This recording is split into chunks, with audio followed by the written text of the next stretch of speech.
Welcome back to the channel, coin enthusiasts. In today's video we are exploring 3 exciting Jefferson Nickels, the 1963, 1964 and 1970 issues from the United States. At first glance they might look like ordinary change, but do not be fooled. Some of these coins are worth far more than 5 cents, with rare errors varieties like double dies and high-grade examples showing full steps on Monticello. These nickels can sell for serious money. Stick around as we uncover the details, history and collector values of these fascinating coins. Let's get started. First up, the obverse of the 1963 nickel features the bust of Thomas Jefferson III, President of the United States and principal author of the Declaration of Independence. This portrait was designed by sculptor Felix Schlar in 1938 after Jefferson replaced the buffalo nickel design. Jefferson is shown facing left with the inscriptions, "In God We Trust" on the left, liberty, and the year 1963.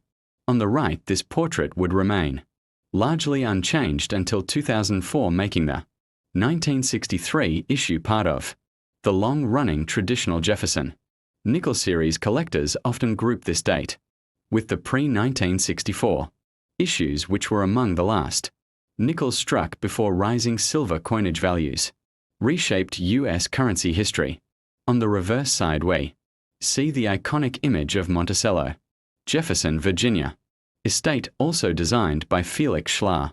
The reverse inscriptions include a pluribus unum above the building, Monticello, and 5 cents in the center, and United States of America along the bottom rim. The small mint mark, if present, appears to the right of Monticello. For the 1963 issue, coins were struck at both Philadelphia, no mint mark, and Denver D. Understanding which mint your coin comes from is key to determining rarity and value. From a technical perspective, the 1963 Jefferson nickel was struck in a composition of 75% copper and 25% nickel, giving it its silvery tone.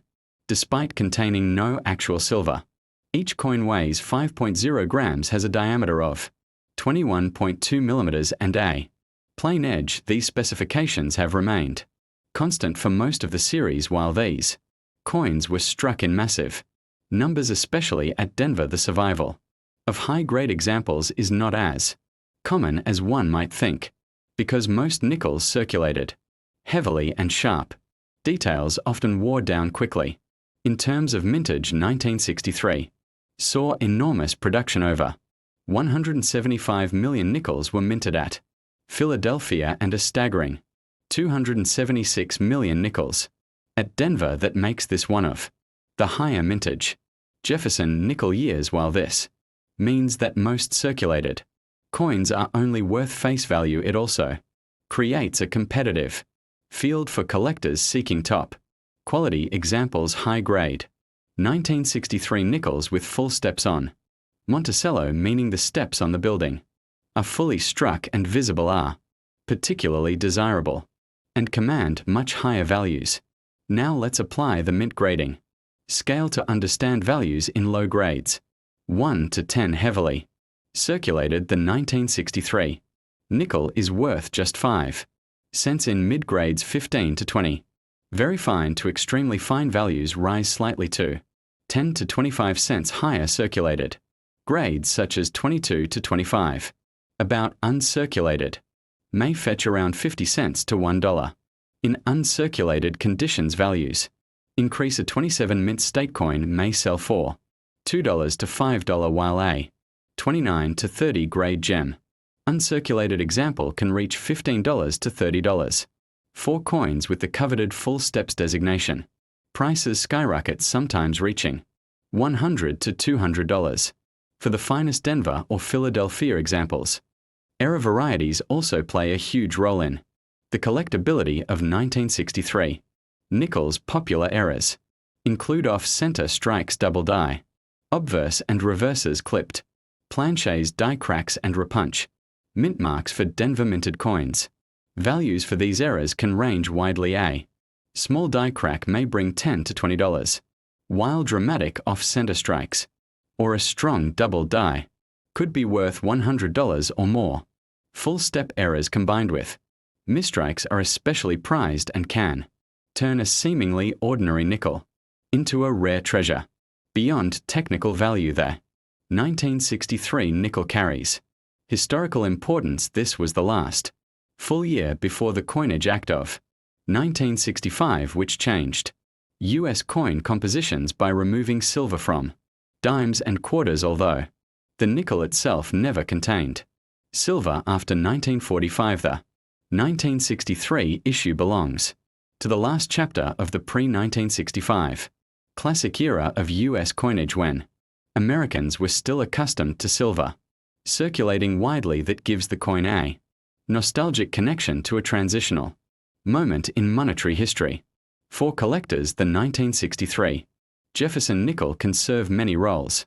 Beginners can enjoy collecting it as an affordable vintage piece of U.S. coinage, while advanced collectors often seek the highest grade examples, particularly those with full steps date and mint mark sets of Jefferson nickels are popular, and the 1963 issue is essential in both Philadelphia and Denver forms. International collectors of 20th century U.S. coinage also appreciate it because it represents the classic Jefferson design that remained iconic for decades. In conclusion, the 1963 United States Jefferson nickel may be a common coin in circulation, but in higher grades and with special designations like full steps, it becomes a sought-after collectible on the mint scale. Its value ranges from just face value in worn grades to $30 or more in gem, uncirculated, and even $100 to $200 for rare full step examples. Add in mint errors and this coin becomes even more exciting. So the next time you find a 1963 nickel, do not dismiss it too quickly. It might just surprise you. If you enjoyed this detailed breakdown, do not forget to like this video, subscribe to the channel, and click the bell icon so you will be the first to know when we explore the next coin worth collecting. Next up, the obverse side of the 1964 Jefferson nickel features a left-facing bust of Thomas Jefferson, designed by Felix Schlar in 1938 when the Jefferson nickel was first introduced. The inscriptions include "In God We Trust" on the left, Liberty, and the date 1964 on the right. By 1964, this design had already been in use for more than 25 years, becoming one of the most familiar coin portraits in American pockets. This was the last year before a design revision, making 1964 nickels a closing chapter in the first generation of Jefferson nickels. Turning to the reverse side, we see Schlar rendering of Monticello Jefferson, famous home in Virginia. Above the structure is the Latin motto E pluribus unum, while below are the words Monticello 5 cents and United States of America.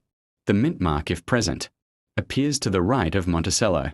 For the 1964 issue, 2 mints were responsible: Philadelphia no mint mark and Denver D. Interestingly, 1964 nickels are often studied carefully for strike sharpness, since many suffered from weak details on the Monticello steps.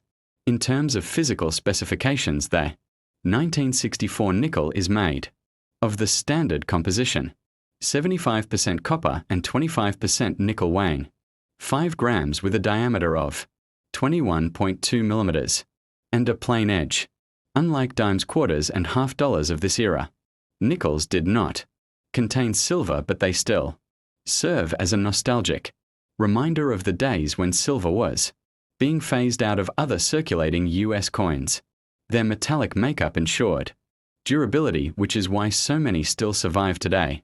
When it comes to mintage numbers, the 1964 nickel is extraordinary. The U.S. Mint produced more nickels in 1964 than in any other year up to that point, over 1.024 billion at Philadelphia, and more than 1.787 billion at Denver combined. That more than 2.8 billion nickels, a record-breaking production run. The reason was that coins were in short supply during the early 1960s, so the mint pushed Production to historic levels. This massive output means most 1964 nickels are common, but that does not mean they are worthless. High-grade survivors and certain rare strike qualities are where collectors find true value. Now let's evaluate this coin on the mint grading scale. At the lowest grades 1 to 10 circulated, 1964 nickels are only worth face value about 5 cents. In mid-grades like 15 to 20, very fine to extremely fine, they might bring 10 to 25 cents. Higher circulated grades such as 22 to 25, about uncirculated, can reach 50 cents to $1. Uncirculated coins start becoming interesting at 27 grade. Mint state example may be worth $2 to $5, while gem uncirculated 29 to 30 grades can reach $15 to $40.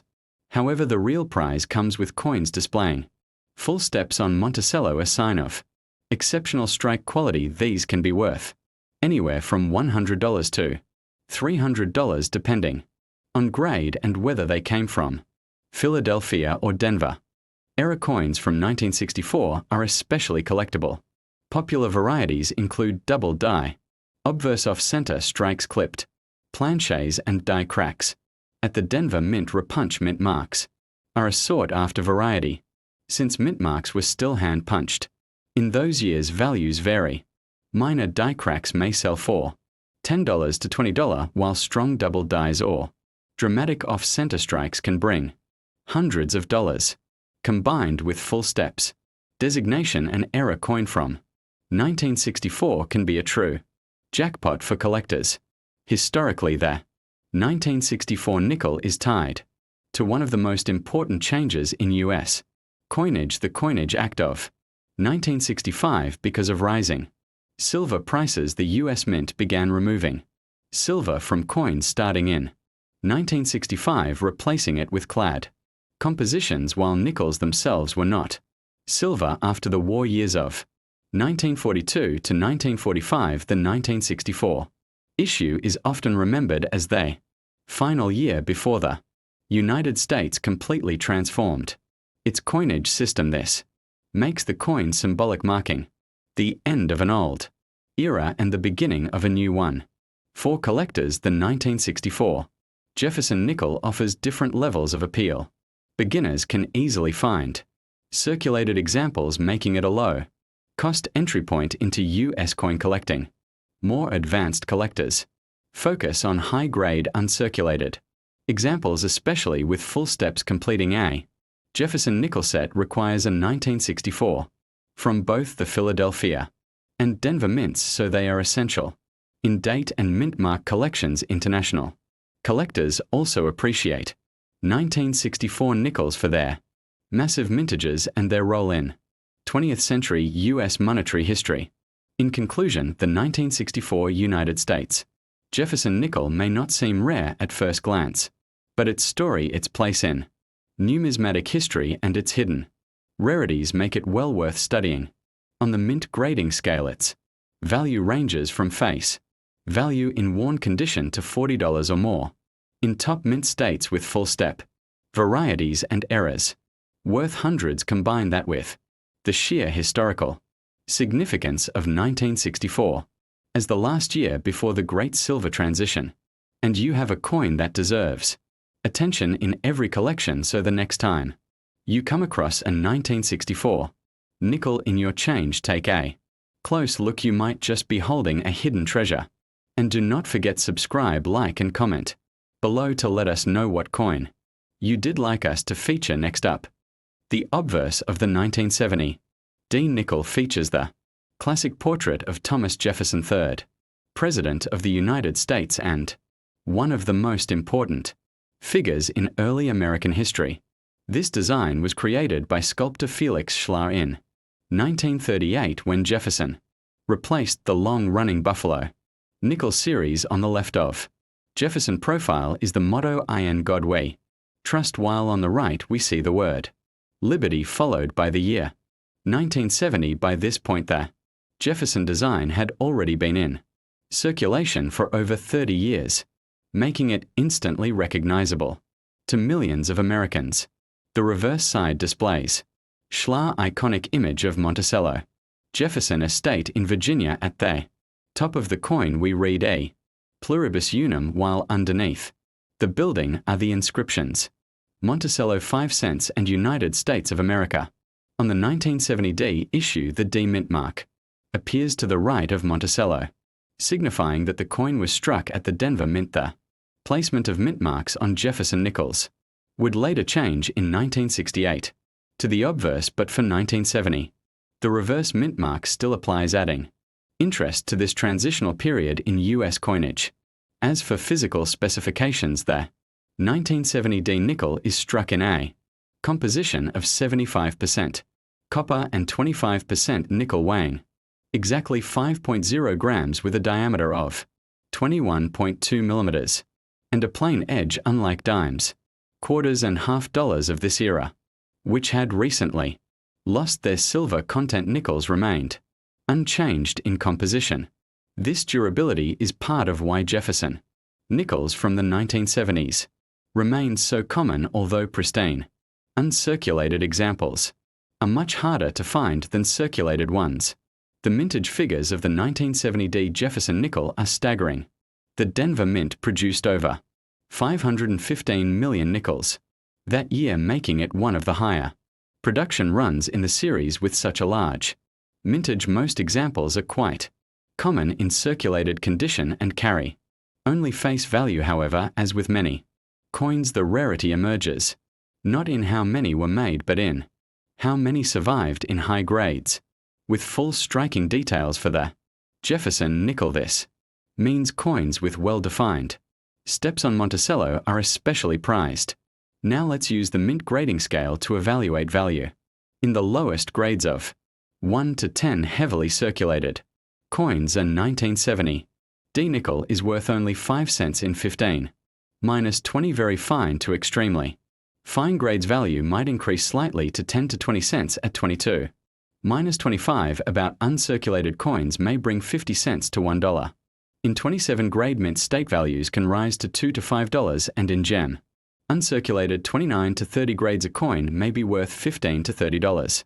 However, with the coveted full steps designation on Monticello, values can jump to $75, $100, or even more depending on condition, since strong strikes are difficult to find for this year. Error varieties make the 1970 D Jefferson nickel even more exciting. Known errors include off-center strikes, clipped planchets, broad strikes, die cracks, and repunch mint marks, because mint marks were still hand-punched into dies during this era. Repunched D mint marks are collectible and can add significant value, while minor die breaks or cracks might fetch $10 to $20. Dramatic off-center strikes or strong can sell for $50 to $150, and rare double die varieties may command even higher prices at auction. Historically, the 1970 D nickel also belongs to an interesting era of U.S. coinage. The late 1960s and early 1970s were marked by a coin shortage and widespread hoarding of silver coins after the Coinage Act of 1965. While the nickel itself was unaffected in composition, demand for circulating coinage remained extremely high, which explains the large mintage numbers. The Jefferson nickel of 1970 represents the resilience of traditional coinage during a time when America was moving toward modern designs and materials. For collectors, the 1970 D nickel provides different opportunities for beginners. It's an easy and affordable way to add a vintage U.S. coin to their collection, since circulated examples can be found at little or no cost. More advanced collectors, however, are on the lookout for coins in pristine uncirculated condition, especially those with full steps. Completing a Jefferson nickel date and mint mark collection requires the 1970 D, and many specialists build sets focusing specifically on strike quality and mint error varieties. In conclusion, the 1970 D Jefferson nickel may appear common because of its huge mintage, but its true value lies in condition, rarity of strike and error varieties. On the mint grading scale, it ranges from face value in worn grades to $30, or more in gem uncirculated, with full step examples and error. Varieties easily climbing into the hundreds of dollars. So next time you come across a 1970D nickel, do not dismiss it. It could be a hidden treasure. If you found this breakdown helpful, make sure to subscribe, like this video, and comment below which coin you did like me to cover next. Your support helps keep this channel growing and ensures we can continue to bring you the fascinating stories behind coins we often take for granted.